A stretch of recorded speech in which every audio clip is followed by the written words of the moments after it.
Hello, everyone. This is Dr. Rhonda Farrell, the founder of CSTGIA, bringing you week 14 of our offering from institutional control to strategic cyber advantage, designing systems that win under pressure.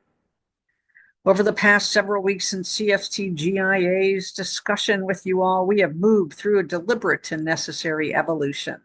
Week 10 introduced defensive autonomy, systems that move at machine speed. Week 11 elevated cyber resilience as a global strategic capability. Week 12 expanded the lens to ecosystem risk and interdependence. And week 13 established the need for institutional control to ensure consistency under pressure. Now, week 14 addresses the next and defining question. Once control is established, how do we turn it into advantage? Because in 2026, control is no longer enough. Resilience is no longer enough. The differentiator is advantage. So the 2026 reality is that cyber is now a competitive domain. Across global cyber events and emerging intelligence trends, a clear shift is underway. AI-powered attacks are accelerating beyond human response cycles. Critical infrastructure is becoming compute and energy dependent. Supply chain vulnerabilities are being weaponized at scale. Nation-state actors are targeting systemic disruption, not isolated breaches. And cyber capabilities are directly influencing economic and geopolitical power. The implications are clear. Cybersecurity is no longer purely defensive. It is now a domain of strategic competition. So the emerging risk is that there's control without leverage. While many organizations have made progress, they have increased visibility, strengthened resilience, established governance, defined decision structures, and yet they are still operating reactively. They are still absorbing disruption instead of shaping outcomes.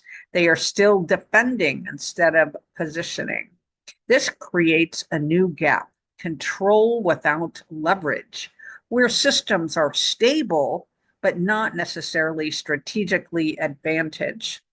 Well, the next evolution needs to look at strategic cyber advantage because to lead in 2026, evolutions must evolve yet again from institutional control to strategic cyber advantage. This means designing systems that not only respond consistently, but anticipate disruption, shape conditions, and create asymmetric advantage. What cyber advantage actually looks like in the near term, we have to look at what cyber advantage is not. It's not zero incidents. It's not perfect defense. And it's not complete control because that's as unlikely as a needle in a haystack. But cyber advantage is the ability to act faster than our adversaries, absorb disruption without degradation, maintain operational continuity under attack, leverage intelligence to shape decisions, and scale securely across ecosystems. It's not about avoiding pressure. It's about performing under it better than anyone else. So our four moves to building greater cyber advantage are: one, from response to anticipation. Most organizations still respond to threats, but leading organizations, they predict them, they pre-position their defenses, and they simulate disruption before it occurs. This includes AI-driven threat modeling, predictive analytics, and continuous scenario testing. The shift goes from reacting to events to shaping the conditions. Number two, we need to move from protection to continuity engineering because the question is no longer, can we stop the attack?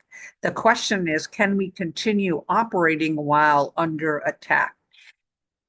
This requires built-in redundancy, degraded mode operations, resilient by design architectures, and continuity aligned to our cyber scenarios. Resilience is not just about recovery, it is truly uninterrupted operations and execution. Number three, we need to move from ownership to orchestration. Cyber is no longer owned by one function. It must be orchestrated across infrastructure, supply chain, AI systems, workforce, leadership. This requires cross-functional alignment, shared accountability, coordinated response models, because advantage is not created in silos. It is created through orchestration. And thus we need to move from governance to strategic control. Governance ensures discipline, but advantage requires strategic control, meaning that decision rights must hold under pressure. Risk ownership should be durable. Decision memory should inform action, and governance should reinforce speed, not slow it. Governance protects the system, control positions the system. So our workforce reality is that advantage is a leadership behavior. Cyber advantage is not just technical, it is also very much behavioral. It depends on leaders who operate within structure under pressure, teams who execute consistently across hairy scenarios, and organizations that reinforce discipline over improvisation. In 2026, cybersecurity is not owned just by security teams. It is enacted, embedded, empowered by our leadership systems across the enterprise. So, what are the strategic implications for 2026? They are that organizations that build cyber advantage will anticipate disruption instead of reacting, maintain operations under sustained pressure, reduce decision variability, strengthen trust across ecosystems, operate as leaders, not responders. And organizations that do not will remain in reactive cycles, experience reoccurring disruption, depend on individuals instead of systems, lose speed under pressure, fall behind in strategic positioning. The difference is not technology. The difference is in solution integrated design. So our week 14 reflection is that we ask you to ask yourself and inquire about your own enterprise. Are you and your enterprise reacting faster or anticipating better? Can you operate at full capability under sustained attack? Is the cyber posture creating stability and or advantage? Where might you be controlled but not yet strategically positioned? And what would winning look like in your cyber environment? If the advantage is unclear, that means your advantage has not yet been designed, developed, and fielded. So the week 14 action would be to conduct a cyber advantage assessment, identify one mission critical system or function, evaluate whether it can operate under disruption. Can decisions be made consistently under pressure? Can threats be anticipated or only responded to? And is there alignment across all interdependent components of the solution?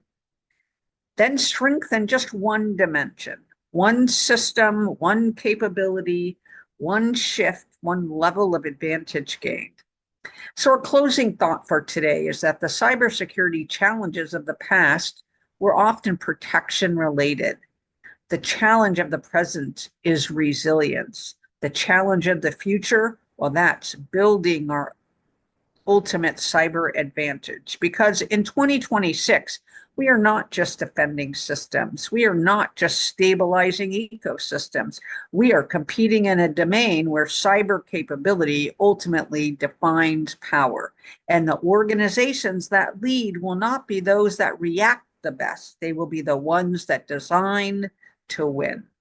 Again, this is Dr. Rhonda Farrell, the founder of CSTGIA, wrapping up week 14 from institutional control to strategic cyber advantage, designing systems that win under pressure.